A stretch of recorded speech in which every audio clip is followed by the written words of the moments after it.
Oh, there you are. Don't move. You hear it, don't you? Your name, floating through the air like a blade wrapped in silk. They're calling you, soft at first, casual, almost flattering, like applause warming up before the show.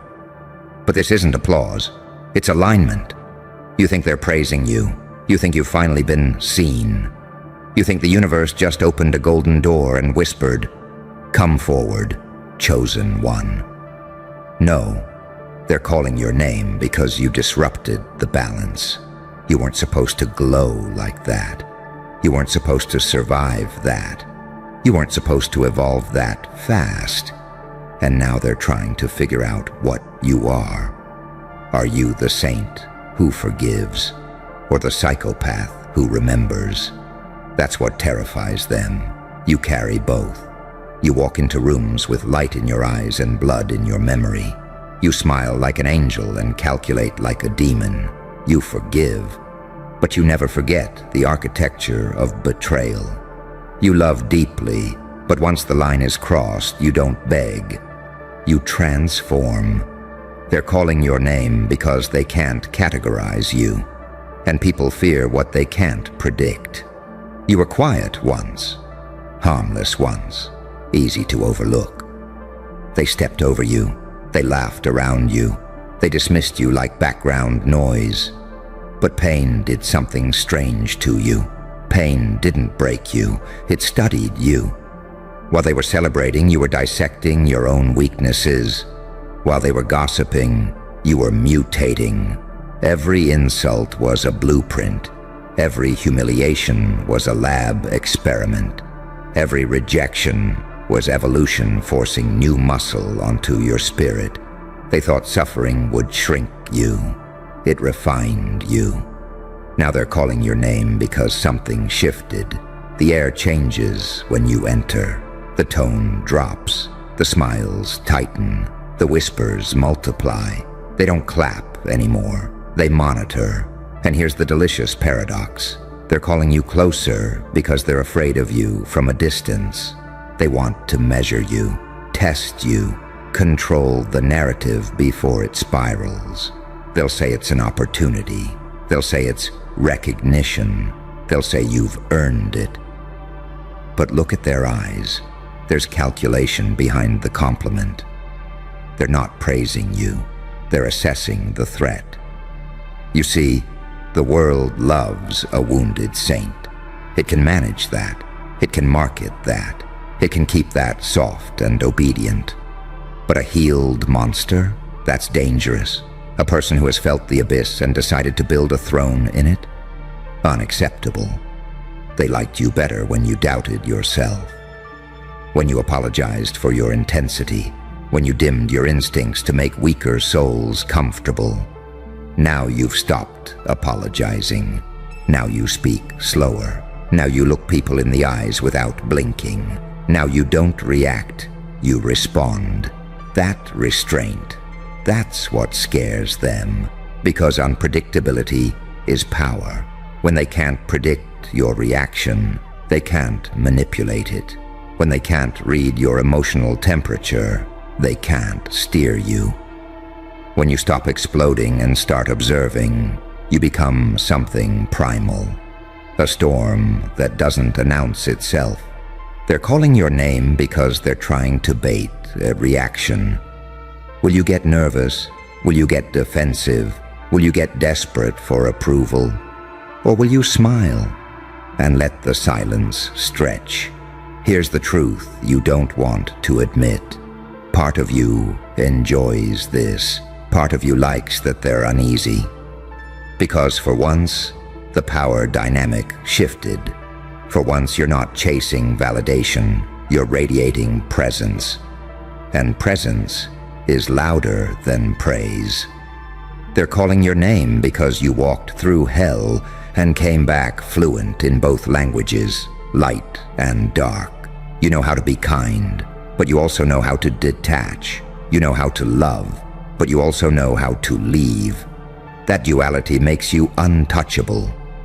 An angel who understands demons is far more dangerous than a demon pretending to be holy.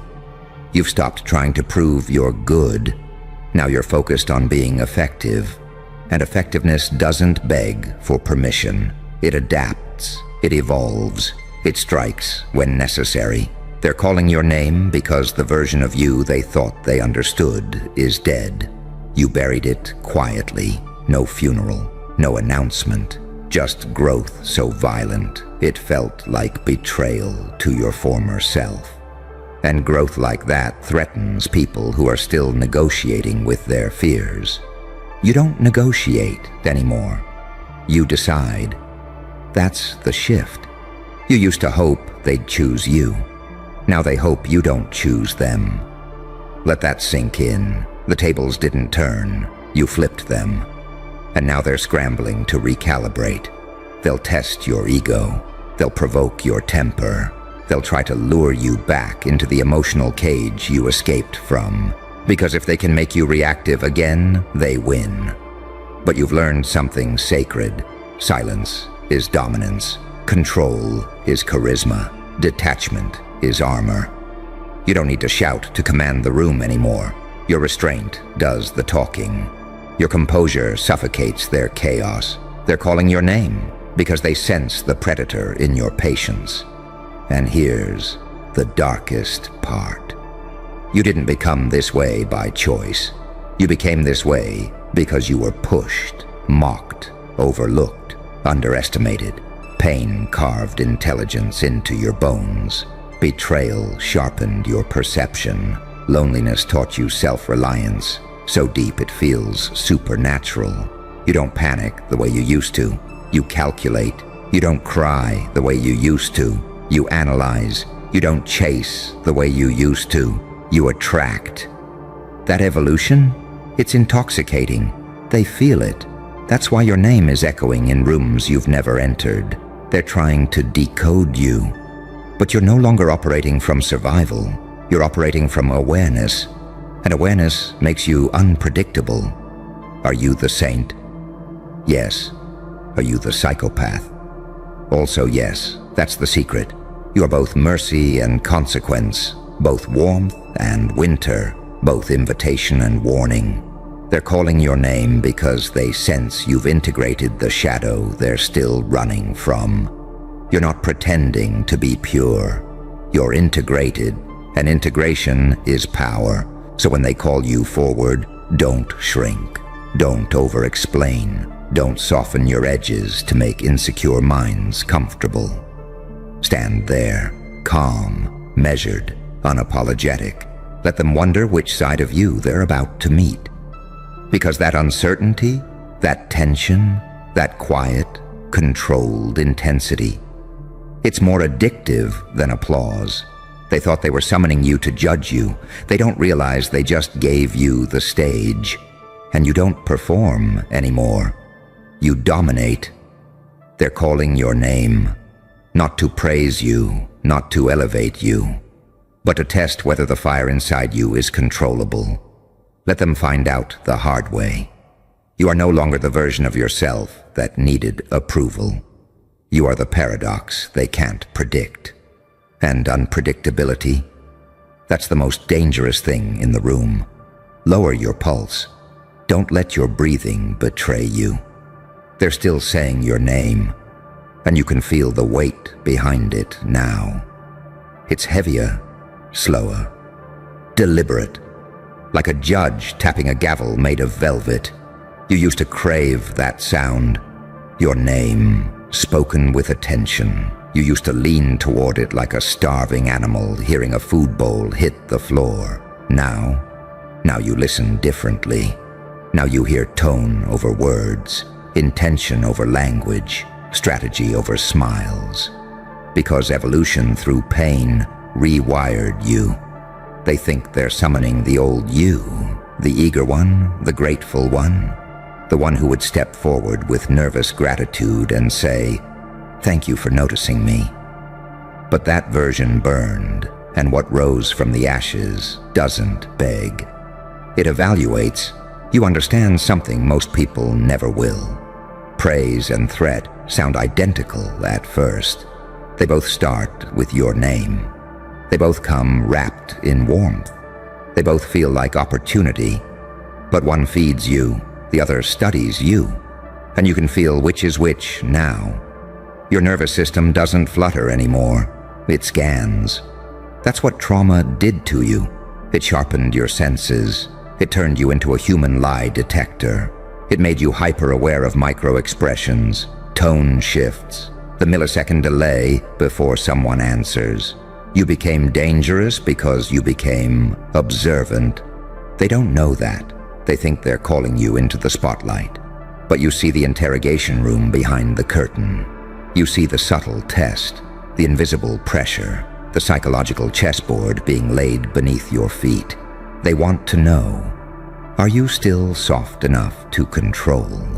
Are you still insecure enough to manipulate? Are you still desperate enough to comply? They don't realize the hunger left your body a long time ago. Pain starved it out of you. You used to want acceptance. Now you want alignment. You used to want applause. Now you want leverage. That shift is terrifying to people who survive on hierarchy, because you're no longer trying to climb the ladder. You're building your own structure. And here's the paradox that makes their stomach twist. You still radiate warmth. You still smile. You still speak with calm intensity. But underneath that warmth is steel. Underneath that smile is strategy. Underneath that calm is something ancient. You became both the angel and the demon because life forced you to negotiate with both. You know how to forgive, but you also know how to detach without explanation. You know how to love deeply, but you also know how to disappear without a trace. You know how to show mercy, but you also know when to become consequence. That duality makes you untouchable. People fear monsters, but they are confused by angels who understand darkness. They don't know where to place you, and humans panic when they can't categorize something. So they call your name again, a little louder, a little more publicly. Because if they can define you in front of others, they can shrink you. If they can frame you, they can contain you. Watch closely. They might compliment you excessively, inflate your ego, put you on a pedestal. That's not admiration. That's isolation. If they can elevate you too fast, they can justify tearing you down later. But you've learned something ruthless. You don't rise because they lift you. You rise because you built wings in private.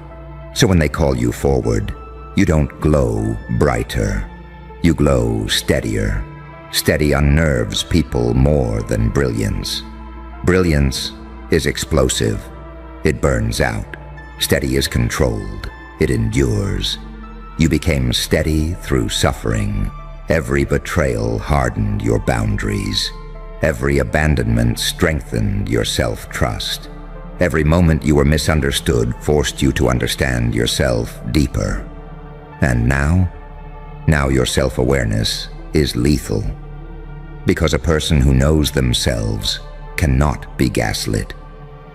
A person who understands their shadow cannot be shamed. A person who has embraced their darkness cannot be blackmailed by it. They're calling your name because they sense you're no longer afraid of being misunderstood. And when someone isn't afraid of social exile, they become uncontrollable. Think about it. The system runs on fear of rejection, fear of losing status, fear of looking crazy, fear of standing alone. You already stood alone. You survived it. You adapted to it. You found power in it. So what leverage do they have left? That's why your name tastes different when they say it. There's tension in it now. Curiosity mixed with caution. They're not celebrating you. They're investigating you. And the most intoxicating part, you don't flinch. Old you would have over-explained, smiled too much, laughed nervously, tried to reassure them that you're still the same, but you're not the same. You're more integrated. You've merged the wounded child with the calculating adult. You've merged empathy with boundaries.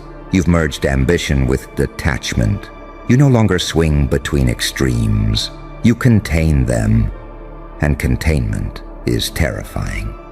Because people rely on predictability to feel safe. They need to know how you'll react so they can script their moves. But you respond based on principle, not emotion, and principle cannot be baited.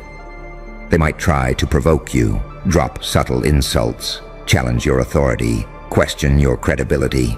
They're fishing, hoping the old reactive version of you jumps out and proves you're still unstable. But you've learned the ultimate power move. Silence. Not passive silence, controlled silence. The kind that forces the other person to fill the void. The kind that makes them second-guess their own strategy. The kind that makes them reveal more than they intended.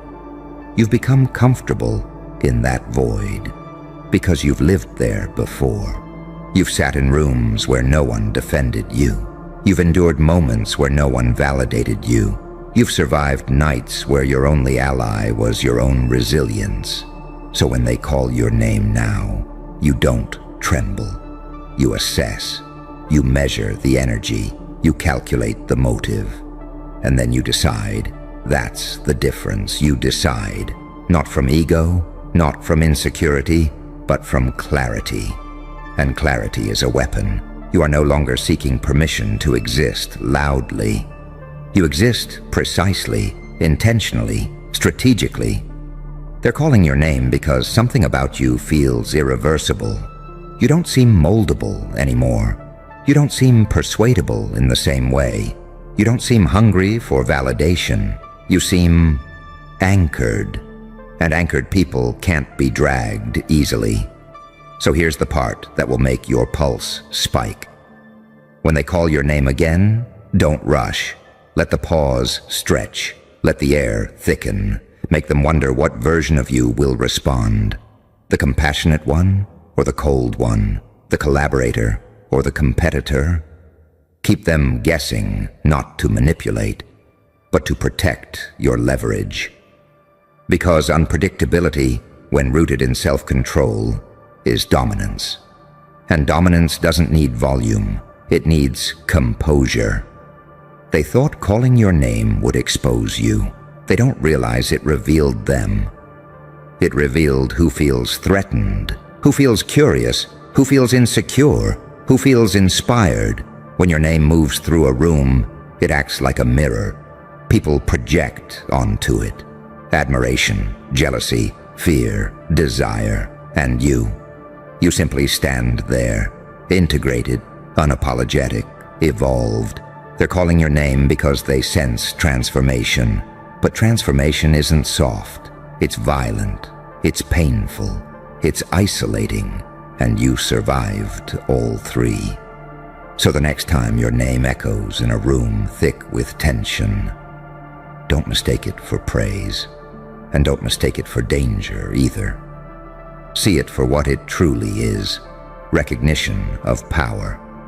Not the loud kind, the controlled kind, the kind forged in darkness, the kind that doesn't need applause, the kind that makes people lower their voice when they say your name. And that's something way more dangerous than praise. Stay still. Feel the weight of it again. Your name. It's moving differently now. Not like gossip, not like admiration, like a signal, like a flare shot into the night sky, and every predator in the forest just lifted its head. That's what you are to them now, a signal, something that changed the ecosystem. You don't even realize how much you altered the atmosphere just by refusing to shrink, by refusing to react, by refusing to bleed in public the way you used to. They were comfortable when you were transparent in your pain. When your wounds were visible, they knew where to press. They knew which insecurities to weaponize. They knew how to make you doubt yourself just enough to stay manageable. But you closed the door. You stopped explaining your trauma. You stopped announcing your next move. You stopped revealing how much something hurt.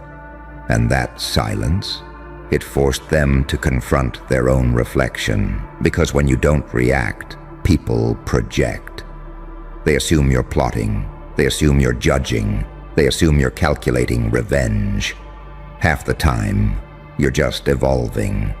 But evolution looks like strategy to people who never grow. You used to be emotional in a way that made you readable, that made you human in the most fragile sense. Your joy was obvious, your anger was obvious, your disappointment was obvious. Now, you've mastered containment, not suppression, containment. There's a difference. Suppression rots you from the inside. Containment strengthens you from within. You still feel everything, you just don't leak it. And that makes you terrifying, because when someone cannot read your emotional state, they cannot predict your threshold. They don't know how far they can push you. They don't know what you'll tolerate. They don't know what line will trigger consequence. So they test gently, calling your name in different tones, playful, formal, mocking, admiring. Each variation is a probe, and you feel every one of them. You see how their shoulders shift when they say it. You see how their eyes flicker to others in the room to measure reaction. You see the subtle hunger behind the smile. They want to see if you'll flinch, if you'll soften, if you'll overcompensate. But you don't, because something fundamental inside you snapped the day you realized this truth. You are not required to be digestible. Read that again inside your skull. You're not required to be easy to consume. You're not required to be consistently pleasant. You're not required to shrink your intensity so insecure minds can breathe comfortably. You spent years doing that. And what did it get you? Underestimated, overused, underappreciated. Now the pendulum has swung. Now your energy enters first. Now your presence lingers after you leave. Now your silence is louder than most people's speeches. That shift is destabilizing for anyone who relied on your self-doubt to feel superior. And here's the part that will make your chest tighten. You don't even need to threaten anyone. You don't need to announce dominance. You don't need to posture. Your self-control is enough. Self-control is the ultimate flex. It says, I could react. I choose not to. It says, I see the game. I'm not playing it. It says, I know my power. I don't need you to confirm it. That level of inner authority is rare. And rare things are either worshipped or hunted, sometimes both. They're calling your name because they haven't decided which one you are yet. Are you a symbol or a liability? Are you someone to align with or someone to neutralize? That uncertainty is delicious. You used to be the one uncertain. You used to question your worth. You used to replay conversations in your head, wondering if you said the wrong thing. Now they're replaying you, your expressions, your responses, your silence. You became the variable in their equation, and variables create anxiety. But here's where it gets darker. The power you feel right now. It's intoxicating. Be careful. Because the same unpredictability that protects you can isolate you. The same composure that makes you formidable can make you distant. You walk a thin line now, between controlled and cold, between strategic and cynical, between integrated and detached. This is the duality you must master. You are both the saint and the psychopath. The saint in you wants peace, harmony, mutual growth. The psychopath in you understands leverage, power dynamics, consequences. Neither side is evil. Both are necessary. The saint keeps you human. The psychopath keeps you safe. If you lean too far into light, you become naive again. If you lean too far into darkness, you become empty.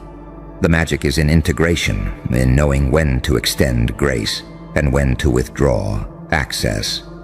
Because access to you is a privilege now, not a default. They're calling your name because access to you feels scarce. Scarcity increases value. You stopped being constantly available, emotionally, mentally, energetically, and suddenly people are more aware of you. The room feels your absence when you disengage. That's power. Not loud power. Not chaotic power. Subtle power. The kind that doesn't need validation. The kind that makes others adjust their behavior around you. Have you noticed? They speak slightly more carefully. They joke slightly less recklessly. They measure their words slightly more when you're present. That's not coincidence. That's calibration. You forced recalibration by evolving. And evolution always disrupts hierarchy. So yes, they're calling your name. But it's not to celebrate you. It's to gauge you. To see if you've become something they can no longer dominate. And the answer, you have. But here's the final twist. You don't need to crush anyone. You don't need revenge. You don't need to expose every hidden motive. Your growth is exposure enough. Your calm is confrontation enough. Your success is revenge enough. When they call your name now, let it echo. Let it linger. Let it hang in the air like a question mark. Freeze. Don't blink. Don't breathe too loud. Feel that tremor in the air. That's not fear coming from you. That's the world realizing it just lost control. 911 got called because you stopped caring. Not because you screamed, not because you threatened, not because you fought, because you went quiet, because you detached, because one day you just looked at the chaos, the disrespect, the manipulation, the betrayal, and you felt nothing. And that's when they started shaking. You see, they were prepared for your anger. They had shields ready for your tears. They knew how to handle your passion, your loyalty, your forgiveness. But they had no protocol for your indifference. You used to be predictable. You used to react. You used to explain yourself.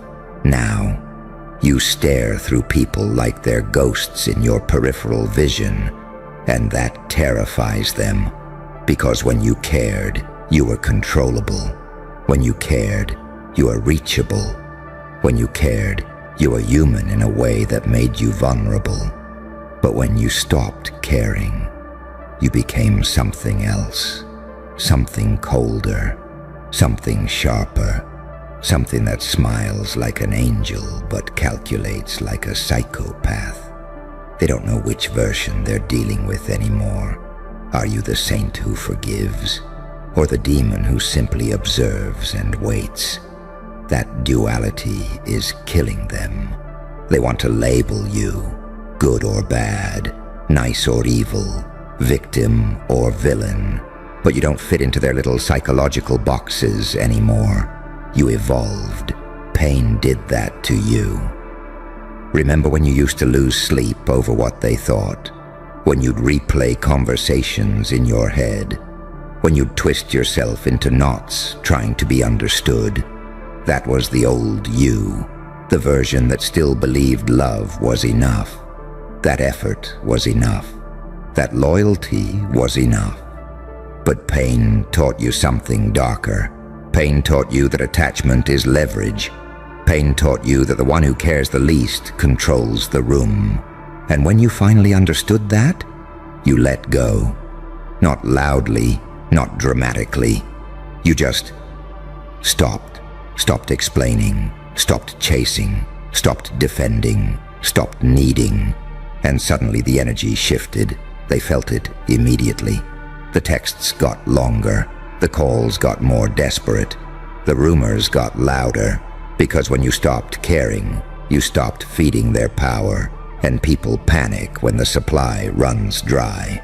That's when 911 gets called. Not literally, psychologically, emotionally, energetically. Sirens in their chest. What happened to you? Why are you acting different? Are you okay? Oh, you're more than okay. You're free. And freedom looks dangerous to people who were benefiting from your chains.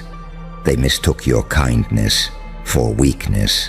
They mistook your empathy for dependency. They mistook your heart for a leash. And now that leash is gone. Now you move differently. You speak less, but mean more. You smile, but it doesn't reveal your thoughts. You're calm in situations that used to break you. That calm, it's not peace, it's power. Because here's the paradox they can't comprehend. You're softer than ever, and more ruthless than ever. You don't need revenge. You don't need validation. You don't need applause. And that makes you untouchable. When someone insults you now, you don't flinch. When someone leaves, you don't chase. When someone tries to provoke you, you watch them burn themselves out. You became the storm that doesn't announce itself. The blade that doesn't threaten. It just cuts. They're shaking because they lost the emotional remote control. You used to jump when they pressed a button. Now, the batteries are dead. And the scariest part, you didn't stop caring because you turned evil. You stopped caring because you healed. But healing has a dark side nobody talks about. It makes you selective. It makes you ruthless with your time. It makes you allergic to disrespect. It makes you capable of walking away without closure. And people who rely on your emotional reactions, they feel like the ground just dropped beneath them. You see, chaos needs participation. Drama needs response. Manipulation needs emotion. And you opted out. That's the ultimate plot twist. You didn't explode. You evaporated. You became the version of yourself that operates in silence. The version that observes patterns instead of excusing them. The version that understands this brutal truth. If they feared losing you, they would have treated you like you were rare. Now they're realizing you are. And you're not as available as you used to be. You walk into rooms and say less. But your presence feels heavier. Not because you're angry, because you're detached. Detachment is misunderstood. They think it means you don't feel. Oh, you feel everything. You just don't react to everything. That's evolution. That's what pain does when it doesn't break you. It sharpens you. It carves away the naive layers. It strips off the desperation. It burns off the need to be chosen. Now, you choose. You decide. You evaluate. And that shift is terrifying. Because you used to beg for connection. Now connection has to qualify for you. That's when the sirens start screaming in their subconscious. We're losing access. We can't read them anymore. They don't need us. Exactly. You don't. And needing nothing is a superpower. It turns you into a paradox. You can love deeply, but walk away instantly. You can forgive, but never forget the pattern. You can smile warmly, while mentally noting exits. You became unpredictable, and unpredictability, that's dominance. They can't manipulate what they can't anticipate. They can't control what doesn't crave approval. They can't threaten someone who already detached from the outcome. You stopped caring about being misunderstood. You stopped caring about proving your worth. You stopped caring about staying where you weren't valued. And suddenly, the people who dismissed you are trying to diagnose you. What happened to you? Pain happened. Growth happened. Awareness happened. You realized that over-explaining is a trauma response. You realized that chasing is a fear of abandonment. You realized that shrinking is self-betrayal. And once you saw that, You refused to participate in your own disrespect. That's when they started shaking, because you became the villain in their story. And here's the delicious irony. Villains don't ask for permission. Villains don't apologize for evolving. Villains don't cry when the crowd turns against them. They adjust. They adapt. They advance. You became the person they can't guilt trip. The person who doesn't respond to breadcrumbs. The person who won't lower standards for familiarity. And that scares them more than any outburst ever could. Because silence leaves room for imagination. And imagination is cruel. They don't know if you're planning. They don't know if you're replacing them. They don't know if you ever cared at all. You did. You cared too much.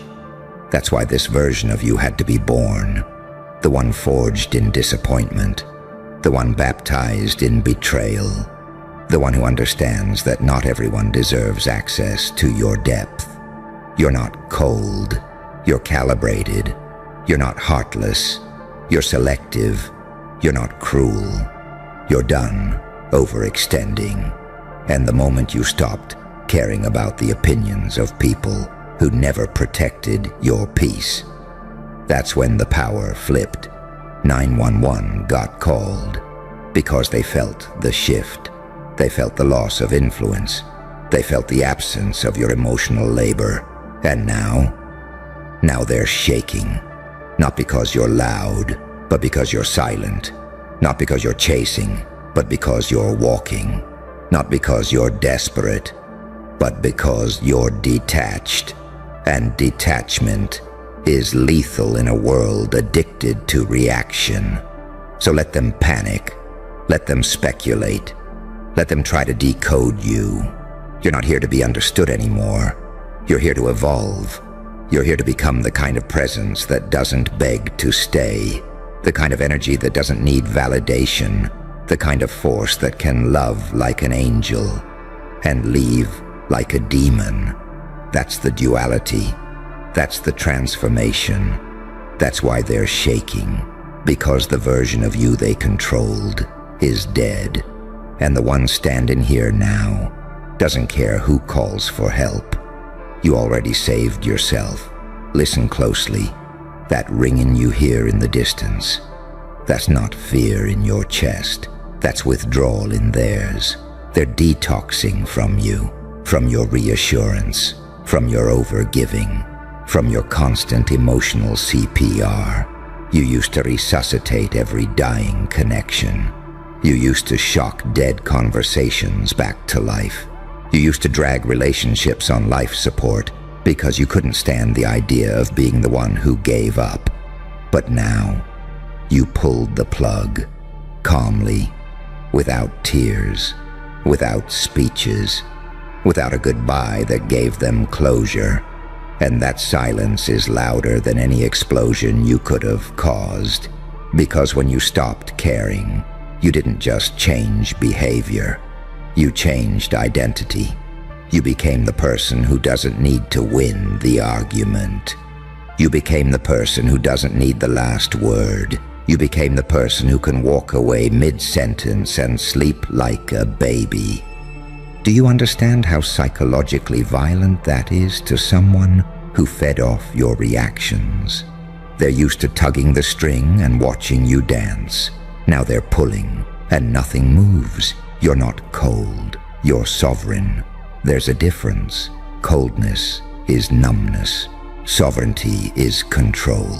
And you're in control now. That's what terrifies them. Because control used to be external. It used to belong to their approval, their mood, their validation, their attention. Now it belongs to you. And people don't call 911 when someone is screaming. They call when something feels unstable, unpredictable, uncontainable. That's you. You used to be the hero in their narrative, the dependable one, the forgiving one, the always there one. Now you're the plot twist. Now you're the anomaly. Now you're the glitch in their psychological matrix. They thought they had you figured out. Oh, they'll come back. Oh, they'll apologize first. Oh, they care too much to leave. But something inside you snapped quietly, not in anger, in clarity. You realized that caring without boundaries is self-destruction. You realized that empathy without discernment is self-betrayal. You realized that loving people who enjoy misunderstanding you is voluntary suffering. And once you saw that, you couldn't unsee it. That's the thing about evolution. It ruins your tolerance for chaos. You outgrew environments that once defined you. You outgrew conversations that once consumed you. You outgrew people who only felt powerful when you felt small. And growth is violent, not outwardly, internally.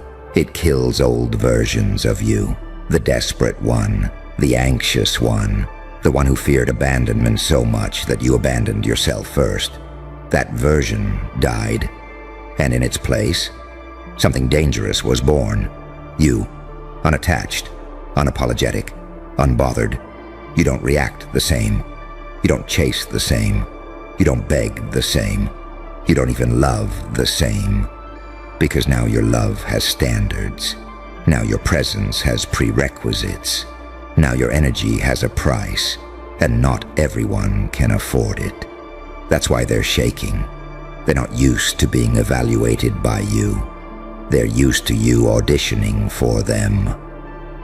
Now the roles reversed. Now they feel the tension. Now they feel the uncertainty. Now they feel what you used to feel. And they don't like it. It's uncomfortable not knowing where you stand with someone who used to overshare their entire heart. It's terrifying not having access to someone who once made themselves emotionally transparent. You became private, and privacy feels like power, because mystery forces respect. You don't explain your moves anymore. You execute them. You don't announce your exit. You take it. You don't threaten distance. You create it. And the paradox? You're actually softer now. But softer doesn't mean submissive. You feel deeply. You just refuse to bleed for people who wouldn't bandage you. You still care, but selectively, strategically, intentionally. You're not heartless. You're healed. And healing makes you dangerous to anyone who benefited from your wounds. Because wounded you was easier to manipulate. Wounded you tolerated crumbs. Wounded you confused chaos with passion. Wounded you thought inconsistency was excitement. Healed you sees through everything.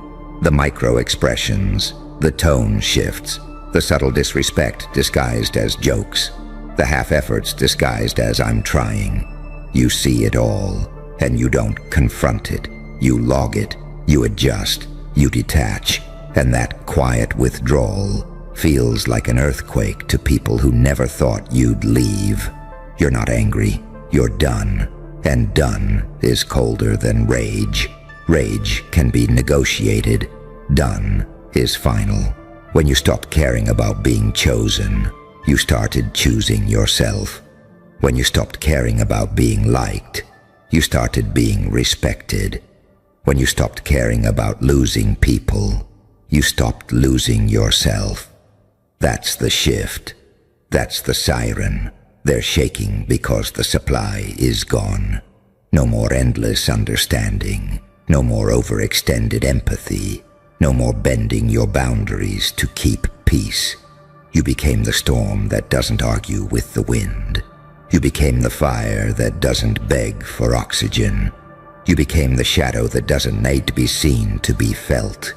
And unpredictability, it's intoxicating. They don't know if you'll stay. They don't know if you'll go. They don't know if you even care at all. And the truth? You care about yourself more than you care about maintaining illusions. That's growth. That's evolution through pain. You didn't become this way overnight. You were built here. layer by layer, disappointment by disappointment, betrayal by betrayal. Every time you forgave too quickly, every time you accepted less than you deserved, every time you silenced your intuition, you were learning, and now you trust that intuition more than anyone's promises. You don't need reassurance. You observe behavior. You don't need words. You measure consistency. You don't need to argue. You decide silently. That's the new you. Angel face, demon boundaries, saint-level compassion, psychopath-level detachment. And they can't reconcile it. They want you soft and reactive. You're soft and ruthless. They want you emotional and expressive. You're emotional and controlled. They want you predictable. You're strategic. And strategy looks scary to people who relied on your chaos. You stopped caring about losing people who were never scared of losing you. You stopped fighting for seats at tables where your name was never protected. You stopped explaining your worth to people committed to misunderstanding you. And now, you walk differently.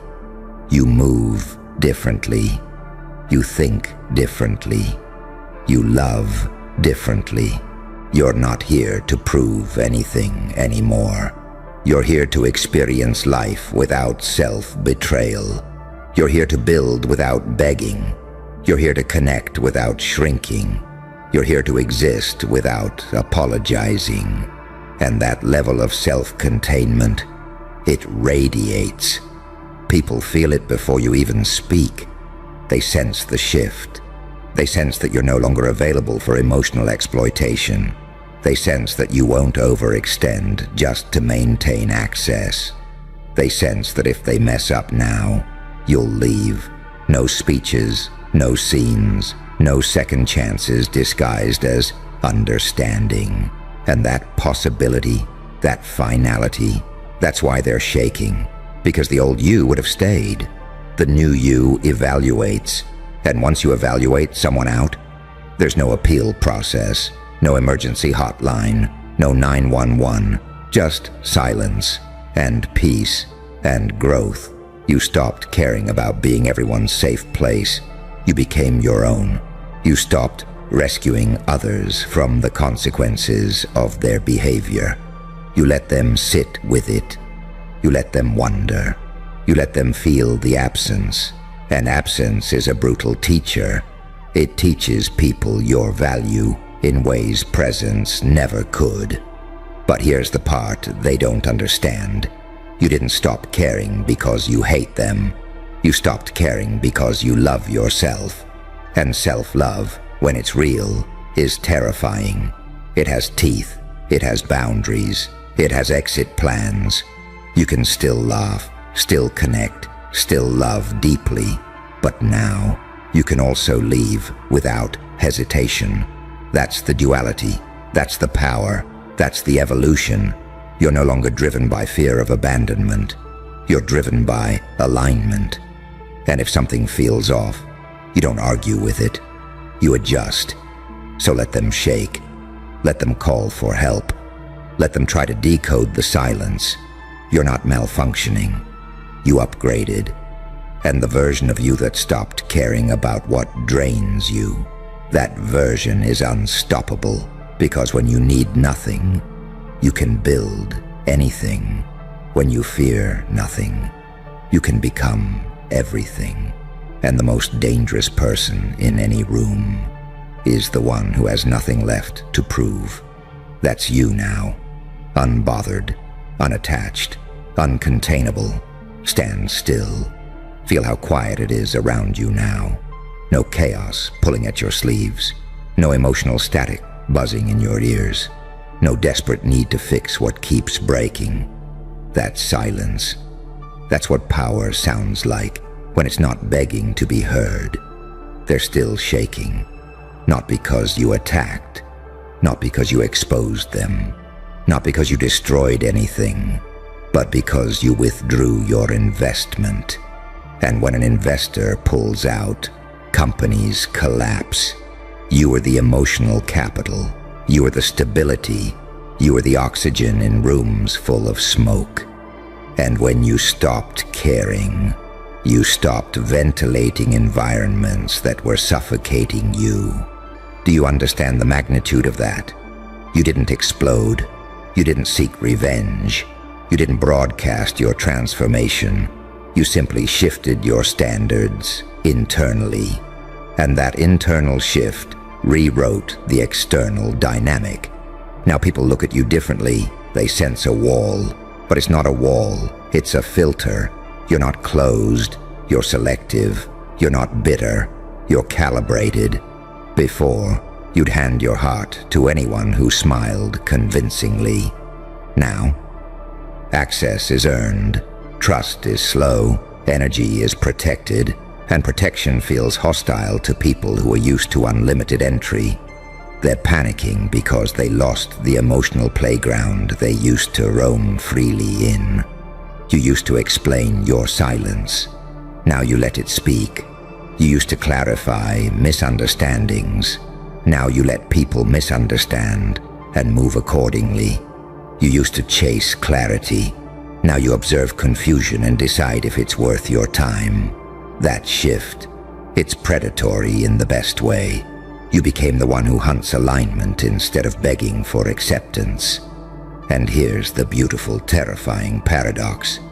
You are kinder now, but you are less tolerant. You are deeper now, but you are less available. You are more loving, but you are less forgiving of patterns. Because you finally understood something most people never grasp. You can have compassion without self-sacrifice. You can have empathy without self-erasure. You can have patience without self-abandonment. And once that realization hits, you can't go back. They want the old you, the version that over-explained, the version that gave infinite chances, the version that felt guilty for setting boundaries. But that version died in silence, buried under self-respect, coffined by clarity.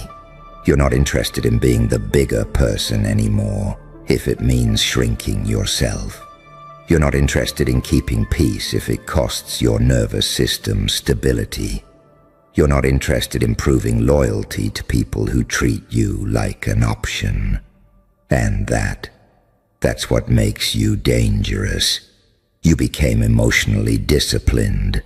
That's scarier than emotional volatility. Anyone can explode. Few can detach. Few can sit across from disrespect and feel nothing but confirmation. Few can watch someone reveal their true colors and respond with a quiet mental note instead of a meltdown.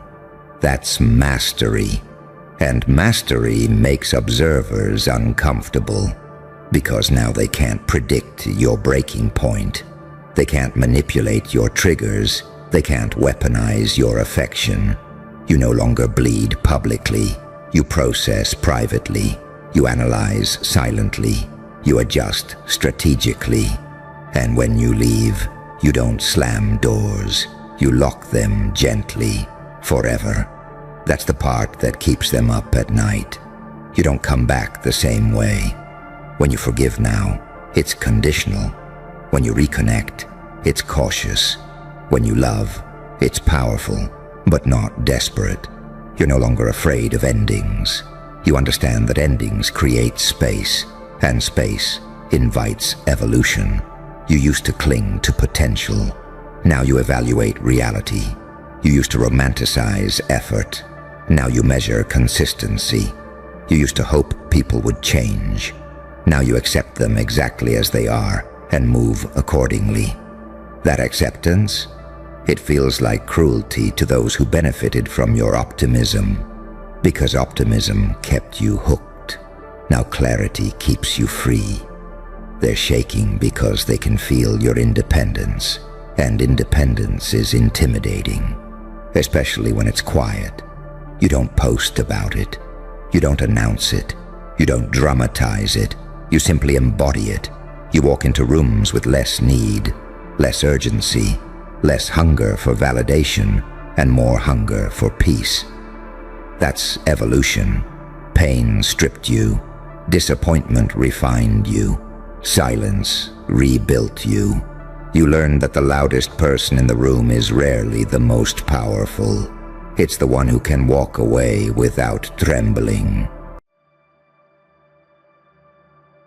Hold still for a second. Not your body, your mind. Yeah, right there. That's where the noise starts, isn't it? Because right now, somewhere out there, they're staring at the numbers, the timelines, the cause and effect charts, the neat little equations they worship like scripture. And it's falling apart in their hands. You can hear it in the silence, the pauses that last a beat too long, the way their confidence keeps glitching mid-sentence. They're losing it, trying to decode you. Because the math isn't mathing anymore. You were supposed to be predictable. That was the deal. You were supposed to follow the formula. Pain equals collapse. Pressure equals surrender. Chaos equals mistakes. That's how it's always worked for them. That's how they sleep at night. But then you happened. And now every variable they trusted is turning on them like a traitor. They try to chart you, and the line keeps breaking. They try to model you, and the data contradicts itself. They try to explain you, and their own explanations start sounding insane. Because one moment you look like discipline, restraint, precision, and the next moment you look like pure, unhinged instinct, saint and psychopath in the same breath, angel and demon shaking hands inside the same skull. And that duality, that's what's short-circuiting their brains. See, they can handle monsters. Monsters make sense. Monsters are loud, obvious, destructive. They can handle heroes too. Heroes are clean, moral, easy to frame. But you don't sit still in any category long enough to be labeled. You heal in the dark and smile in the light. You absorb damage that should have erased you and somehow convert it into clarity. That's not supposed to happen. That breaks their rules. They keep asking the same question over and over, pretending it's analytical when it's really fear. How did this not break you? And every time they think they're close to the answer, you do something that ruins the theory. You stay calm where panic is expected. You stay quiet where ego should explode. Or worse, you move decisively when hesitation was statistically guaranteed. That's when you feel it, that sharp spike in their energy, that moment where confusion turns into obsession.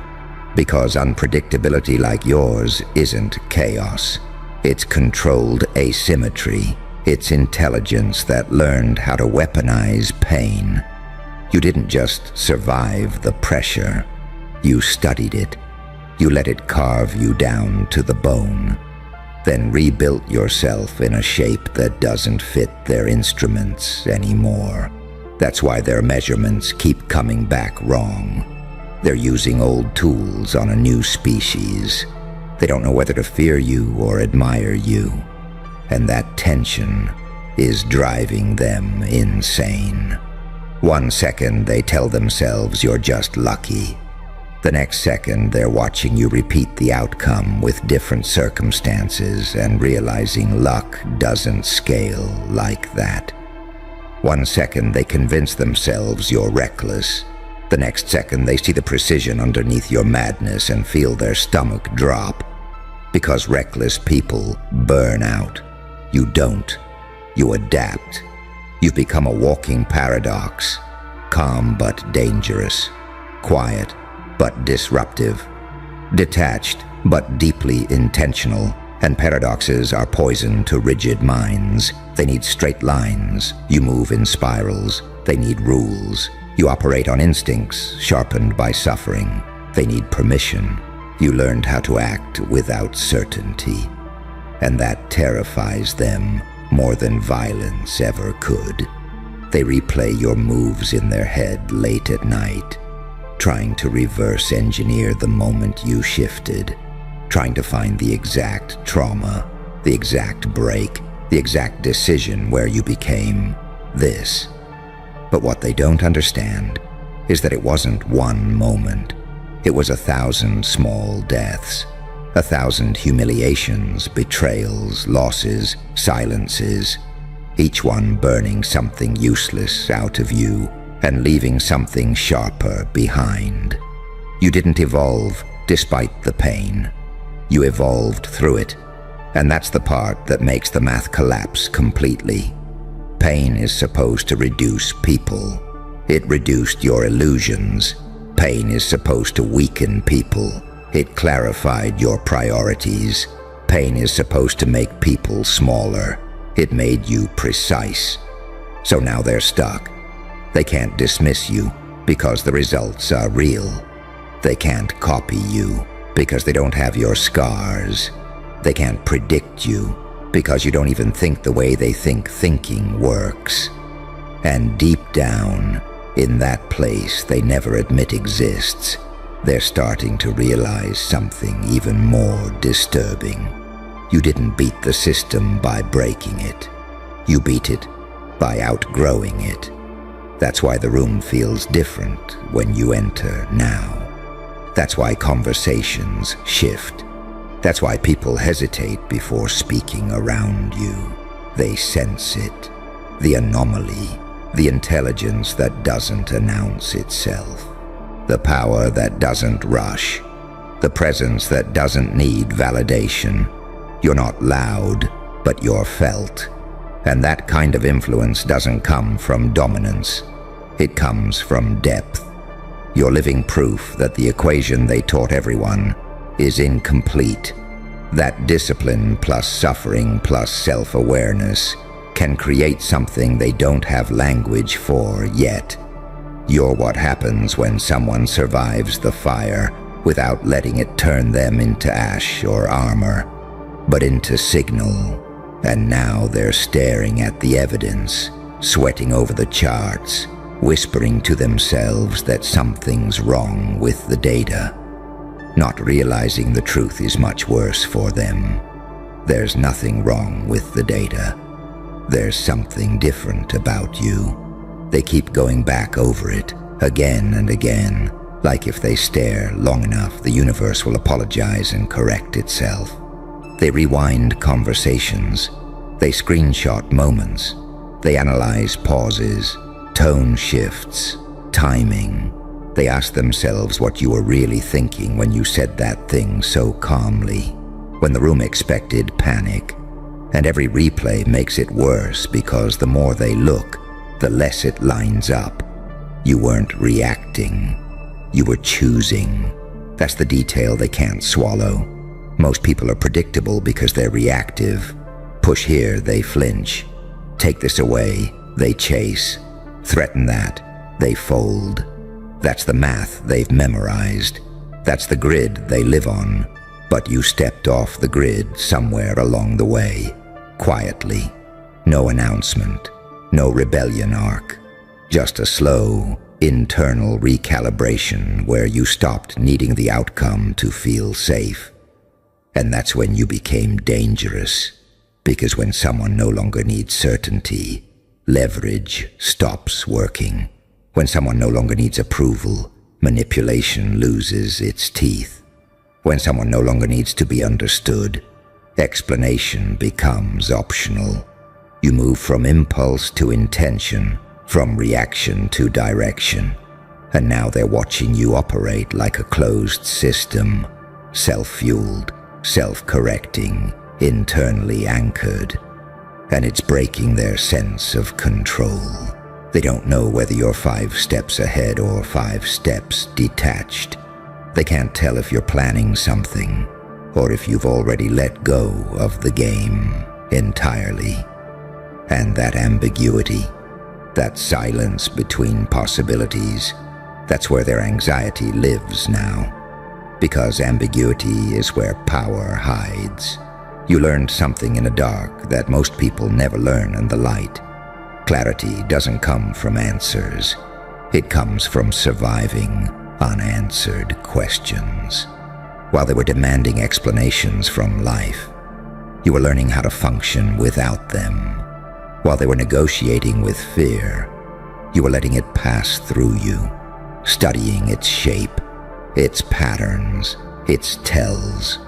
That's why your eyes don't move the same way anymore. That's why your voice doesn't rush. That's why your presence feels heavier. You're not carrying rage.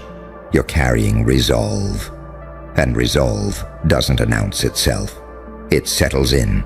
It waits. It observes. It decides. They mistake your stillness for uncertainty, not realizing stillness is what comes after certainty. After you've already accepted every outcome, after you've already died a few internal deaths and realized none of them could touch the core of you. This is where the angel-demon paradox sharpens. You're capable of compassion that disarms people and restraint that terrifies them. You understand suffering deeply enough to empathize and deeply enough to never be ruled by it again. You can choose softness without weakness. You can choose hardness without cruelty. And that flexibility, that range, that's what makes you unreadable. They want you to be one thing: broken, arrogant, traumatized, dangerous, enlightened, anything that fits a label. But you slide between identities depending on the moment, not because you're fake, but because you're integrated. You've already met your shadow. You've already negotiated with it. You don't need to act it out unconsciously anymore. And that's why they can't provoke you the way they used to. They throw bait and you don't bite. They escalate and you don't flinch. They withdraw and you don't chase. Every expected response collapses. Every script fails. And slowly, quietly, they start realizing the truth they don't want to say out loud. You're no longer playing defense. You're not even playing offense. You're playing selection, choosing when, where, and if you engage at all. That kind of autonomy terrifies systems built on reaction. You didn't become this by accident. This is what happens when pain stops being an identity and becomes an education. When betrayal stops being a wound and becomes information. When loss stops being tragedy and becomes filtration. The weak attachments burned off. The false narratives collapsed. The unnecessary desires dissolved. What remained was something lean, adaptive, hard to impress, impossible to rush. That's why the math isn't mathing. They're still calculating effort. You're operating on alignment. They're measuring force. You're measuring timing. They're counting resources. You're counting clarity. And clarity compounds faster than anything they understand. So now, when they look at you, there's this subtle creeping dread underneath their curiosity. Not because you're threatening, but because you're uncontainable. You don't need their validation. You don't fear their rejection. You don't collapse under their pressure. You don't inflate under their praise. You remain centered. And a centered individual inside a chaotic system is a wild variable. They feel it when you speak less but land harder. They feel it when you listen more than you explain. They feel it when you walk away without dramatics. That's when it hits them. Whatever you went through didn't make you smaller. It made you precise. And precision doesn't waste energy. It doesn't rush. It doesn't beg. It doesn't explain itself to those who haven't paid the price to understand. You're not broken. You're not lucky. You're not insane. You're calibrated. And somewhere deep in their gut, beneath all the spreadsheets and theories and whispered group chats, they know it. They can sense that you're no longer operating from fear of loss, because you already survived losing what you thought defined you. And when someone has nothing left to prove and nothing left to protect, the rules stop applying. That's the real reason they're losing it. Not because they can't decode you, but because, slowly, painfully, they're starting to realize you decoded yourself. And once you decode yourself, the world stops sounding convincing. You start hearing the cracks in everything they say. The overconfidence, the borrowed certainty, the recycled beliefs dressed up as wisdom. You hear it because you've lived in the silence long enough to recognize what's hollow. You've stared at yourself when there was no audience, no applause, no escape, and survived the conversation. Most people never do. That's why they need noise. That's why they cling to rules. That's why they panic when someone like you shows up, calm in the middle of contradiction. They feel exposed around you, even when you say nothing, because your presence reflects something back at them they've been avoiding. The gap between who they are and who they know they could have been if they'd faced themselves the way you did. And that reflection makes people irrational, defensive, obsessive. That's why they try to reduce you to a story they can digest. They'll say you're cold. They'll say you're detached. They'll say you changed. What they mean is, you stopped bleeding where they could see it. You learned how to carry depth without advertising it. You learned how to let people underestimate you without correcting them. You learned how to walk through rooms without handing out pieces of your inner world like souvenirs. And that restraint, that discipline, it's messing with them more than any outburst ever could. Because now they don't know where you end. They don't know what you're capable of because you don't broadcast it. They don't know what hurts you because you stopped flinching publicly. They don't know what motivates you because you stopped explaining yourself. All they have left are results. And results without visible effort break the mental models of people who equate struggle with value. They're still stuck believing that suffering must look messy to be real. Yours doesn't. Yours looks quiet, intentional, almost elegant, and that scares them, because it suggests that pain can refine instead of ruin, that chaos can produce clarity, that someone can walk through hell and come out less reactive, not more. That's when the whispers start changing tone. At first it was curiosity, then confusion. Now it's caution. They don't say your name the same way anymore. There's a pause before it, a subtle recalibration, like they're checking themselves before engaging, because they've noticed something. When pressure increases, you don't speed up, you slow down. When stakes rise, you don't posture. You observe. When emotions spike, you don't get louder, you get quieter. And quiet control unnerves people addicted to spectacle. You've become someone who doesn't need to dominate to influence. You let others reveal themselves. You let situations unfold. You let patterns expose their own weaknesses. That patience, that willingness to wait without anxiety, that's not passivity, that's power matured. They still try to provoke you sometimes. They test boundaries. They toss little hooks into the water to see if anything bites. And when nothing does, when you simply don't engage, something breaks in them. Because indifference is the one response they can't reverse engineer. You can't manipulate someone who doesn't need your reaction to feel real. That's the moment they realize the math never included self-mastery. All their equations assume dependence on validation, on outcomes, on approval, on certainty. You removed yourself from those dependencies one by one, not through ego, but through exhaustion, through pain that forced you to ask harder questions, through nights where you realized no one was coming to save you, and something inside you decided to stop waiting. You didn't become fearless, you became honest. Honest about what you could lose, honest about what you could survive, honest about what actually mattered when everything else fell away.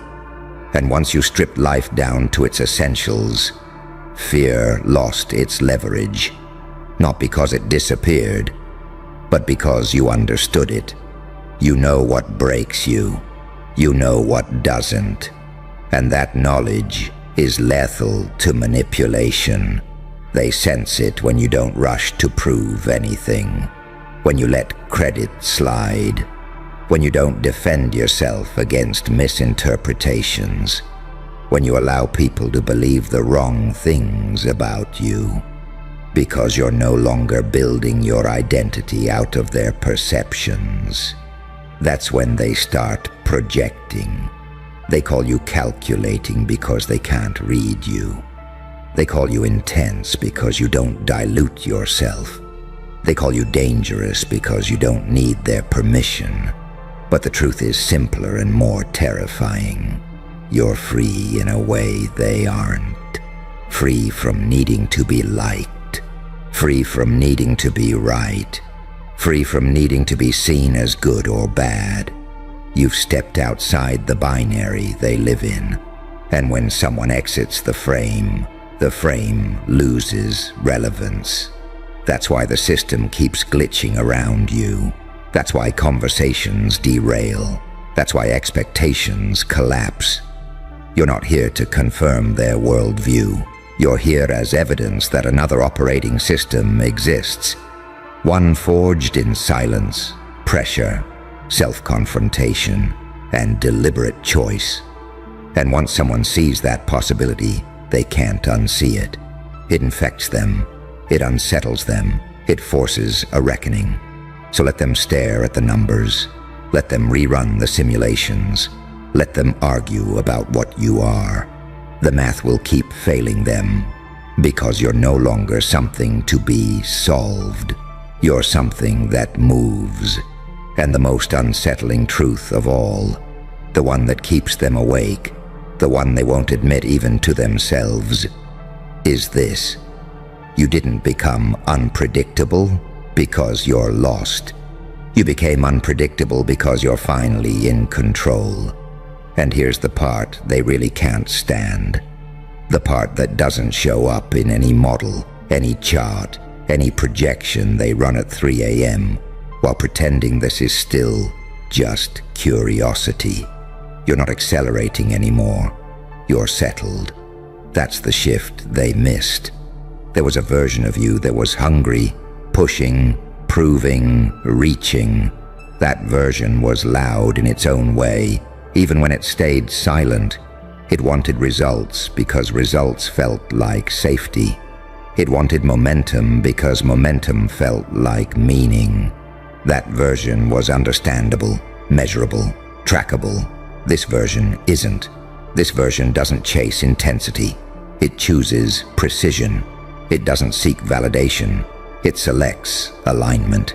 It doesn't need chaos to feel alive.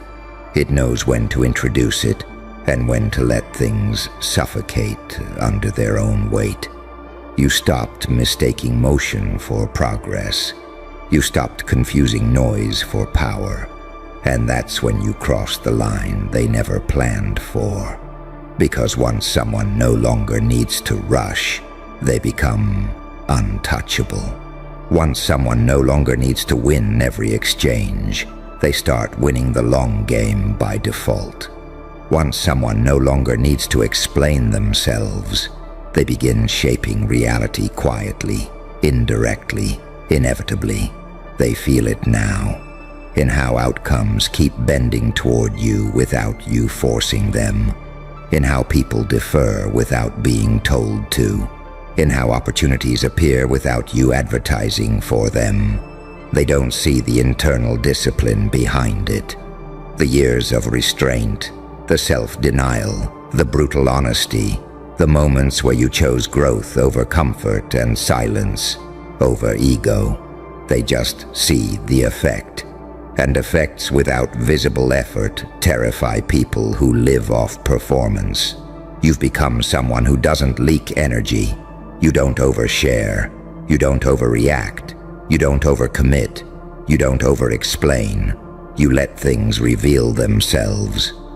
You let people expose themselves. You let time do the work it's always done best, separating substance from noise.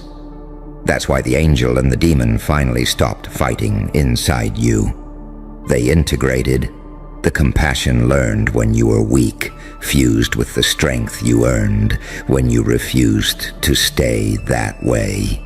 You can be merciful without being naive. You can be ruthless without being cruel. You can walk away without resentment. You can stay without attachment. That balance, that's what recalibrated everything. They keep expecting a collapse, a slip, a regression, something to confirm their old equations. But all they see is consistency under pressure, calm under scrutiny, control under provocation. And slowly, reluctantly, they're forced to face the possibility that scares them the most. You didn't escape the system by breaking rules. You escaped by mastering yourself. No rebellion, no spectacle, no grand announcement. Just a quiet internal decision that you are done being programmable. So let them keep staring at the math. Let them keep whispering theories. Let them keep trying to predict the next move. You're no longer moving to be understood. You're moving because you know exactly who you are. Ah, there it is. That tiny pause, that half second of silence where the air tightens and the room suddenly feels smaller. That's the moment they realized. Not what you did. Who did it? You felt it, didn't you? That shift, that microscopic tremor in reality where confidence drains out of their posture and gets replaced by something ugly, something ancient, something like fear pretending to be curiosity. OPS, wrong file, wrong face, wrong assumption. And now there's no undo button. See, up until now, you were a concept to them, a rumor, a silhouette, a convenient underestimation they used to help themselves sleep at night. You were probably lucky, probably unstable, probably temporary. They told themselves stories because stories are safer than truth. But then the mask slipped. Not yours, theirs. And suddenly the dots connected in a way that made their stomach drop. The calm under pressure. The way chaos bends around you instead of breaking you. The way you walk through situations that erase other people and somehow come out sharpened. Not louder, not flashier, more precise. That's when it hit them. This wasn't growth. This was design. You're the paradox they never learned how to deal with. Too controlled to be reckless, too unpredictable to be mapped, too disciplined to be emotional, too human to be a machine, too dangerous to be ignored. You move like someone who's already died once and came back without fear. They thought pain would soften you. It didn't. It taught you. They thought isolation would make you desperate. It didn't. It made you observant. They thought pressure would expose your cracks. But pressure didn't crack you. It revealed what was already forged underneath. That's the part that rattles them. You didn't snap. You didn't beg. You didn't self-destruct like you were supposed to. You adapted quietly, like something learning the rules of a cage just to test where the bars end. Here's the truth they're choking on right now. You're not fueled by chaos. You're calibrated by it. You're that uncomfortable fusion they never know how to classify. The saint who understands darkness. The psychopath who chooses restraint, the angel who learned how demons think and never forgot. You don't lash out, you wait, you don't explode, you accumulate, and now they're replaying every moment they underestimated you, trying to find the exact second where they should have stopped playing dumb. But it's too late. Because once someone sees you clearly, they can't unsee you. That's the curse of real power. It doesn't announce itself. It reveals itself after the damage is done. They're realizing you were never reacting. You were studying. Every dismissal, logged. Every betrayal, stored. Every laugh behind your back, filed away with surgical precision. Not for revenge, for leverage. You see, revenge is emotional. What you're doing is evolution. You became fluent in silence. You learned how to let people expose themselves while you stayed unreadable. You mastered the art of being underestimated without becoming invisible. That's why there's panic in their eyes now, because they finally understand the math. You don't need approval. You don't need permission. And you definitely don't need validation from people who only feel safe when they feel superior. You outgrew them while they were busy measuring you with outdated versions of yourself. And here's the part that really breaks their brain. You're not angry, you're awake. Anger is loud, awareness is lethal. They wanted you emotional, they got you strategic. They wanted you broken, they got you self-authored. They wanted a villain they could point at. Instead, they got a mirror that reflects everything they tried to hide. That's why their tone changed. That's why respect arrived late and awkward and forced. That's why the jokes stopped. Because now they know you're not the type of person who needs to prove anything. You're the type of person who lets outcomes speak while you stay silent. And silence terrifies people who live off noise. So yeah, OOPS, they finally realized who this is.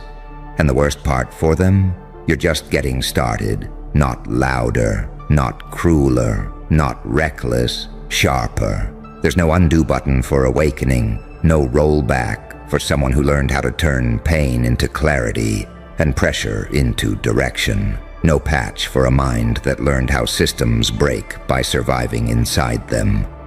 They wanted the old you. That version is gone. What's standing here now is something calmer, colder, more intentional, something that understands both light and dark, and knows exactly when to use each. And they can feel it, that quiet certainty in your presence, that unsettling calm that says, you're already late. They didn't just recognize you, they recognized the mistake. And mistakes like that don't get erased. They're sitting with that realization now, you know, staring at ceilings, rereading conversations, replaying moments that felt insignificant at the time, but now glow red in hindsight. That's what awareness does. It weaponizes memory. And right now, their own mind is turning against them, stitching together a pattern they can't escape. Because once you recognize a predator, your instincts don't let you rest. And once they recognized you, their nervous system went into survival mode. They finally noticed the consistency. Not loud wins, not dramatic collapses, but that eerie steadiness. The way you don't flinch when things fall apart. The way uncertainty seems to sharpen your focus instead of scrambling it. That's when it stopped being entertaining to them. That's when curiosity turned into concern. You see, normal people need momentum to feel powerful. You don't. You operate just as well in stillness. You can sit inside discomfort without needing to perform. You can let silence stretch until it starts talking for you. You can watch people expose their insecurities simply by staying calm while they unravel. That's not charisma. That's dominance of self. And self-mastery is the one thing they never learned how to fight. They're realizing now that every time they thought you were losing, you were actually refining. Every setback wasn't damage, it was data. Every rejection wasn't a wound, it was filtration. Every lonely stretch wasn't punishment, it was conditioning. Pain didn't make you bitter, it made you accurate. You stopped wasting energy on proving you were right. You started letting reality prove it for you. And reality has a way of being brutally honest. That's why they're uneasy. Because you don't move like someone chasing approval. You move like someone who already knows how the story ends and is just waiting for the timing to be clean. They thought unpredictability meant chaos. They didn't understand it could mean freedom. You're unpredictable because you're not ruled by impulse. You're not reacting from old wounds anymore.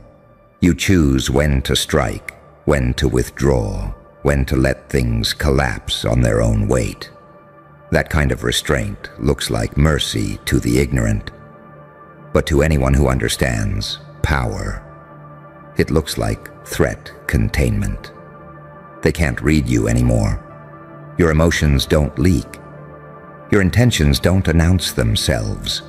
Your silence doesn't mean hesitation. It means calculation. And that terrifies people who rely on tells. You've become the contradiction that breaks their models. Too composed to provoke. Too deep to manipulate. Too self-aware to gaslight. They can't bait you into proving anything. They can't shame you into shrinking. They can't intimidate you into reacting. Because you already faced worse when no one was watching. You already survived the part where most people fold. The part where identity dissolves.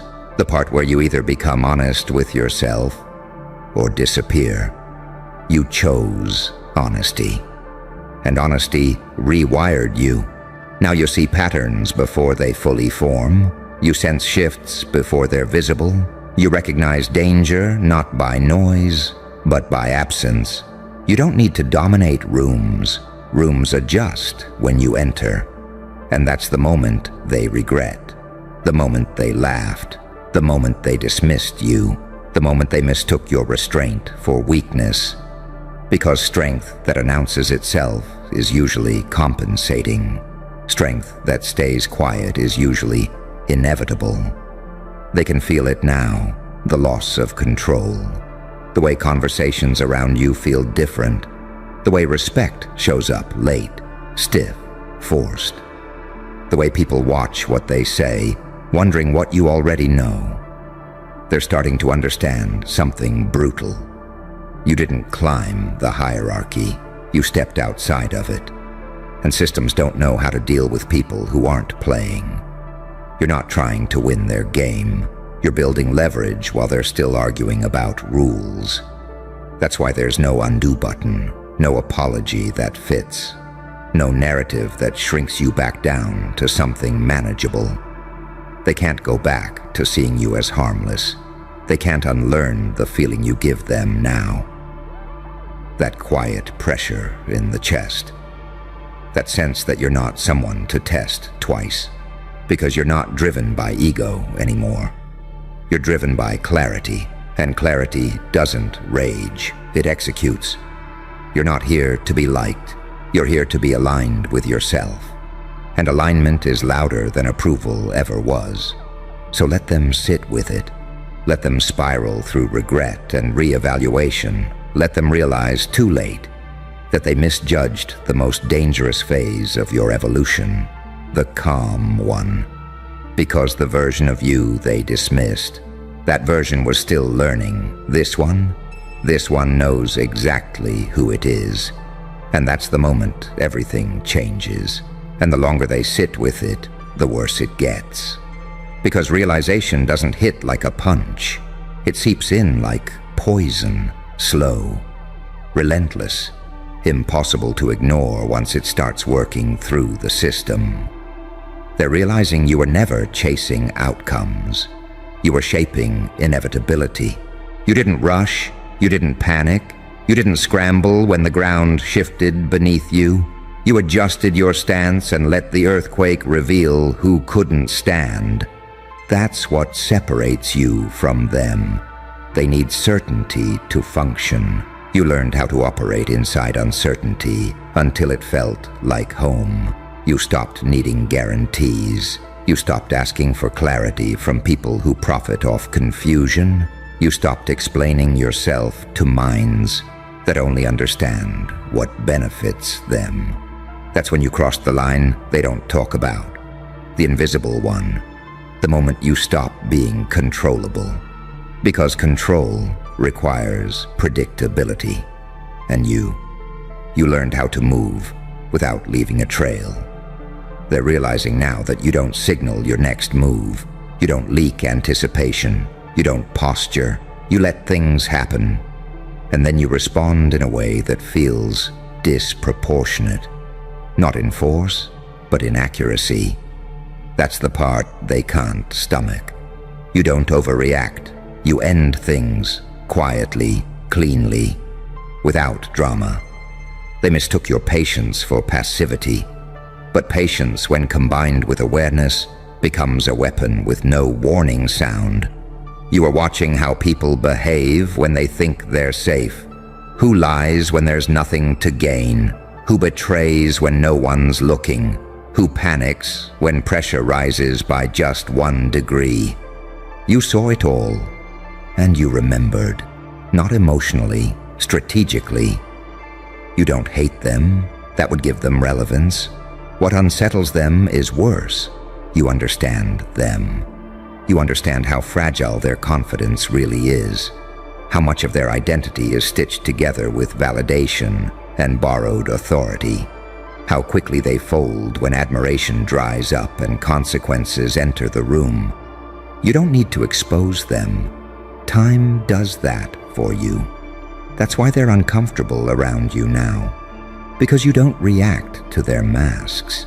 You see the seams. You don't challenge them publicly. You let them collapse privately. And the collapse always starts the same way. With confusion. With that creeping sense that they're no longer in control of the narrative. They feel watched, not because you're staring, but because you're aware. Awareness has weight. It bends conversations. It shortens egos. It forces people to choose their words more carefully. You carry that weight now. You earned it in places they never survived. In isolation, in doubt. In nights where there was no audience, no applause, no reassurance that it would work out. You kept going anyway. That's why their realization hurts so much. They didn't just misjudge you. They misjudged what it costs to become you. They thought strength was loud. You learned it's quiet. They thought confidence was dominance. You learned it's restraint. They thought power was taking. You learned it's choosing when not to. And now they're stuck with the truth. You're not someone who needs to prove superiority. You're someone who outlasts. Outlasting terrifies people who live for short-term wins. They can't rush you. They can't rush your process. They can't rush your decisions. You move when it's aligned, not when it's convenient for them. That's why there's tension in the air when you speak now. That's why even your silence feels intentional. That's why they replay your words afterward, wondering what they missed. Because they sense it. You're not improvising anymore. You're executing from a place they don't have access to. You're not operating from pain. You integrated it. You didn't let darkness turn you cruel. You let it turn you clear. And clarity doesn't seek permission. So let them sit in the aftermath of their realization. Let them wrestle with the fact that the version of you they could have dismissed no longer exists. Let them understand, slowly and painfully, that they woke something they don't know how to put back to sleep. Because there really is no undo button for this stage. You can't unsee patterns. You can't unknow yourself. You can't return to being small once you've learned how expansive you actually are. You crossed a threshold, And now every room you enter feels it, even if no one says a word. They didn't just recognize who you are, they recognized what happens next. And the scariest part for them? You're calm about it. That calm, it's not peace, it's readiness. And that's what keeps them awake. Because panic is loud, fear is obvious. But readiness? Readiness is silent. It watches, it waits. It doesn't need reassurance. They can feel it in the way you don't rush conversations anymore. In the way you let people finish talking, even when they're wrong. In the way you don't interrupt. Because you're not here to win arguments. You're here to collect information. That's the shift they didn't notice until it was irreversible. You stopped needing to be understood. You stopped needing to be validated. You stopped needing to be seen as good or reasonable or harmless. You let go of the need to be misjudged correctly. And once you do that, once you truly stop caring how small minds label you, you become impossible to box. They don't know which version of you they're dealing with anymore. The disciplined one, the compassionate one, the ruthless one, the patient one. They don't realize it's all the same person, just deployed differently, depending on the moment. That's what evolution looks like, not transformation into something else, but integration. You didn't kill parts of yourself. You organized them. You learned when to be soft without being weak, when to be sharp without being cruel, when to be silent without disappearing, when to speak without explaining. And now, every interaction feels heavier for them, because they know, consciously or not. They're being assessed, not engaged. You're not reacting to what they say. You're watching why they say it. You're not focused on the words. You're tracking the intention underneath. And intentions don't lie. People do. That's why they feel exposed around you, why jokes fall flat, why posturing looks ridiculous, why emotional manipulation dies in the air before it reaches you. You don't take bait. You don't chase closure. You don't seek revenge. You let patterns finish revealing themselves. And once a pattern is clear, action becomes simple. They sense that simplicity now, that terrifying lack of hesitation behind your eyes, not impulsive, not emotional, just resolved. You already did the hardest part. You already survived not knowing who you'd become. You already walked through the phase where everything familiar dissolved. Most people never recover from that stage. They numb themselves. They distract. They cling to identities that no longer fit. You didn't. You stayed present while it hurt. You stayed conscious while it burned. You let the old version of you die without rushing to replace it. That's why what emerged isn't fragile. It's coherent. You know who you are now, not because someone told you, but because you watched yourself under pressure and took notes. That kind of self-knowledge is permanent. That's why there's no undo button. They can apologize. They can flatter. They can suddenly see your value. It doesn't matter. You're not offended. You're not impressed. You're past them, past the need to correct narratives, past the desire to be liked by people who only respect power once it's undeniable, past the phase where disrespect wounds instead of informs. Disrespect taught you something priceless, who to stop investing in.